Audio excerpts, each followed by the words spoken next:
नमस्कार दोस्तों, जैसा कि अपन ने जो सवाल है 10 सवाल कंप्लीट कर लिए थे आरपीएफ एसआई के। ठीक है, अब 11वां सवाल है तो अपन देख लेते हैं कि एक रघु है।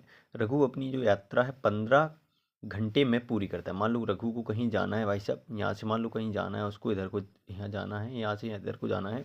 तो उसने क्या है, वो अपनी जो जो यात्रा है, टोटल यात्रा वो कितने में 15 घंटे में पूरी करता है। ठीक है, यहाँ से यहाँ तक का कितने हैं 15 घंटे में पहुँच जाता है। तो आधी जो दूरी है उसने 28 किलोमीटर, मतलब आधो मान लो, आधी कितनी, आधी दूरी 28 किलोमीटर के हिसाब से जाता है वो।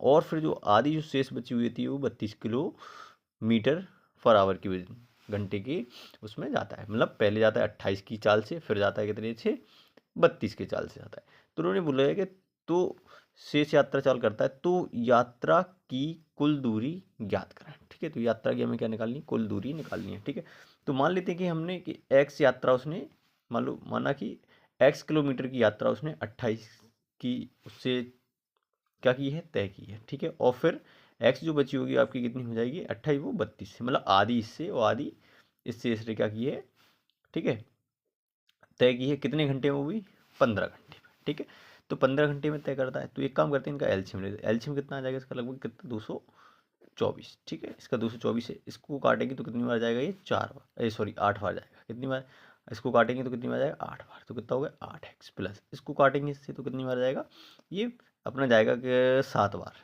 ठीक है, 7 बार जाएगा, कुल कितना हो जाएगा 15। अभी कितना हो, 7 और 8 15। ठीक है, ये तो कितना हो गया 15x बटे में कितना हो जाएगा 224 बराबर में कितना हो जाएगा आपका 15। ठीक है, अब देखो ये 15 से 15 काट दो, 15 एकम 15। तो इसका गुणा कर देंगे, 224 का गुणा करेंगे इसमें, किसमें 224 का गुणा कर दो इसमें, तो कितना होगा, यहाँ पे लिख लेते हैं अपन। तो x इज इक्वल कितना होगा 224। तो उन्होंने ये कहा है कि यात्रा की कुल दूरी कितनी थी। यात्रा मतलब यहाँ से यहाँ तक गया होगा भाई साहब, फिर वहाँ से लौट के, तो यात्रा की जो कुल दूरी थी वो कितनी थी 200, कितनी थी, ये एक तरफ की दूरी है, कहाँ तक ये एक तरफ की दूरी कितनी 224 किलोमीटर। अगर दोनों तरफ की दूरी की अगर बात करें, दोनों तरफ की पूछे तो क्या दे देंगे अपन, इसका डबल कर देंगे, क्योंकि इधर से इधर को गया होगा तो 224 और फिर इधर से आया होगा तो कितनी हो जाएगी टोटल। अगर टोटल पूछे कि टोटल जो दूरी होगी तो कितना 448 हो जाएगी आपकी। ठीक है, अगर टोटल दूरी पूछे तो ये तो एक तरफ की दूरी, अगर दोनों तरफ की पूछे, इधर से उधर उधर से उधर तक, तो कुल यात्रा कितनी हुई, कुल यात्रा आपकी जो होगी वो कितनी होगी 448 किलोमीटर की होगी। ठीक है, तो ये आपका इसका आंसर था। अब अपन देख लेते हैं और दूसरे क्वेश्चन। ठीक है, जो भी अपने उसमें आए हुए हैं। ठीक है, तो देखते हैं। एक ये सवाल है अपना, आपने जैसा देखा होगा अक्सर उनमें देखा होगा आपने। ठीक है, तो इसमें देखो एक पाई चार्ट टाइप का दिया है इसमें। ठीक है, इसमें क्या दिया है, एक पाई चार्ट दिया है। अब इसमें थोड़ा क्वेश्चन शायद छूटा हुआ है तो मैं बता दे रहा हूँ। इसमें इसमें कुल दे रखा था कि कुल कुछ इकाई हैं, इकाई कितनी है, लगभग शायद 4200 है टोटल। टोटल इसके हिसाब से कितनी है 4200, हमारे हिसाब से कितनी होगी ये टोटल जो होता है पूरा जो बनता है वो कितना बनता है आपका 100 का बनता है। इसमें ये क्वेश्चन क्या है, थोड़ा सा मेरे हिसाब से गलत है, क्योंकि इसमें देखो ये 30 दे रखा है, 40, 30 और 40 कितना होता है आपका 70। 70 और 40 है, 15 40 ही है, तो ये हो जाएंगे 110। तो 110 क्वेश्चन क्या है, गलत है।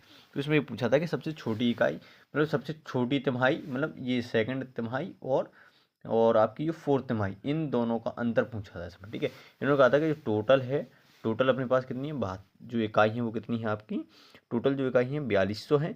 4200 में से आपसे ये पूछा था, ये जो 4200 टोटल इकाई कितनी है 4200, 4200 में, लेकिन ये कितना हो रही है 110, 110 नहीं है, इसमें कहीं गलती है, इस वाले चाहे तो स्ट्रक्चर में गलती हो, कुछ भी हो। तो टोटल होता है, ध्यान रखना 100 का। ठीक है, क्योंकि जो टोटल एंगल बनता है, या अपन कहें कि 360 का बनता है टोटल, है ना, तो ये टोटल क्या है 100 हो सकता है। ठीक है, इन्होंने पूछा कि इन दोनों का जो अंतर है वो कितना है, तो इन दोनों का अंतर कितना होगा 5। ठीक है, तो ये 100 से क्या हो जाएंगे, 2 जीरो से 2 जीरो कट गए, 42 पंचे जो होता है आपका कितना होता है 210। तो ये आपका 210 इस क्वेश्चन का आंसर होगा। ठीक है, अब दूसरा देख लेते हैं। देखो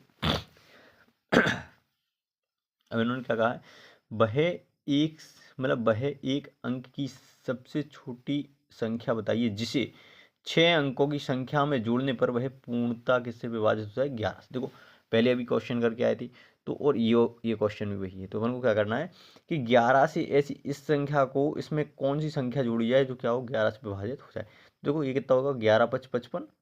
ठीक है, 11 5 55 कितने बचेंगे इसमें आपके 7, तो कितना हो 11 का 66, 66 हो जाएंगे तो कितने बचेंगे आपकी इसमें फिर 7 बचेंगे, ठीक है। 7 तो कितना हो गया, 66, 66, 66 के 4 बचेंगे, फिर कितना होगा 11 चौको 44, एक बचेगा 11 एकम 11, 11 एकम 11। इसका मतलब क्या है, इसमें कितने कितने बचे, 7। अब 7 में हम क्या जोड़ दें कि ये 11 से डिविजिबल हो। 11 हम कितना जोड़ दो 7 में, 7 में 4 और जोड़ दो, 4 जोड़ दो कितना हो जाएगा 11, 11 से फिर डिविजिबल हो। तो इसका मतलब क्या है, इसमें हम क्या जोड़ देंगे 4। ये वह संख्या, इस वाली संख्या में हम 4 और जोड़ दें तो क्या हो जाएगा, ये पूरी टोटल जो संख्या है वो 11 से पूर्णतः विभाजित हो जाएगी, ठीक है। ये क्वेश्चन अभी पढ़ के आए थे अपन लोग, तो ये है और ये है, ठीक है। अब देखो ये तो बिल्कुल सिंपल है, वेरी सिंपल क्वेश्चन है। इसमें क्या दे रखा है कि देखो 7 संख्याओं का जो औसत है वो 57 है। कितनी संख्याओं का, 7 संख्याओं का जो औसत है वो 57 है। कितनी का, 7 संख्याओं का औसत 57 है, ठीक है। यदि प्रत्येक संख्या में 5 जुड़ जाए, इन्होंने कहा है ये 7 संख्या देखो, डायरेक्ट आंसर निकल रहा है पहले तो, ठीक है। इन्होंने कहा है, चलो मैं पहले डायरेक्ट भी बता दूंगा, ये भी बता दूंगा, ठीक है। तो 5 संख्याओं की वृद्धि की जाए, इनमें क्या है, प्रत्येक में 5 की वृद्धि की जाए। इसका मतलब है प्रत्येक संख्या में कितना जोड़ा जाए, 5 5 जोड़ा जाए, ठीक है। तो नया औसत क्या होगा, देखो प्रत्येक संख्या का मतलब है कि जो 7 है ना, 7 पना मान लो ये जो 7 है, 7 ही में 5 5 जोड़ा जाए। तो इसका मतलब क्या है, सीधी सी बात है कि 5 आपका औसत बढ़ रहा होगा, क्योंकि सभी को कितना देना है, आपको 5 5 देना है, ठीक है। तो 7 संख्या को 5 5 तो कितना होगा, इसका औसत जो बढ़ेगा कितना हो जाएगा 5। या तो आप डायरेक्ट इसमें क्या कर लो, इसमें 5 औसत जोड़ दो औसत में, क्योंकि औसत ही दे रखा है, ठीक है। अगर 5 5 सबको देना है 7 7 को, तो क्या होगा 5 औसत हो जाएगा। तो कितना होगा, ये कितना हो जाएगा आंसर आपका 62। देखो ये जोड़ देंगे, 5 और जोड़ दो कितना हो गया इसका औसत 62। अगर ऐसे नहीं करना चाहते हो तो एक विधि हो जाए डायरेक्ट, तो आप क्या कर लो, पहले इनका नंबर निकालो, फिर साथ में 5 5 जोड़ दो, 7 पना 35 और जोड़ देना, इनका जो नंबर निकालो उसको क्या जोड़ना, इसमें 35 और जोड़ देना, और फिर आप इसको में क्या दे देना, भाग दे देना 7 का, तो आपका निकाल आएगा, ठीक है। अब ये क्वेश्चन बिल्कुल सिंपल है, ठीक है। ध्यान रखना, ये इसमें तो कुछ नहीं करना था, केवल डायरेक्ट इसमें 5 की वृद्धि करनी थी, तो सबको मतलब 5 5 देने थे।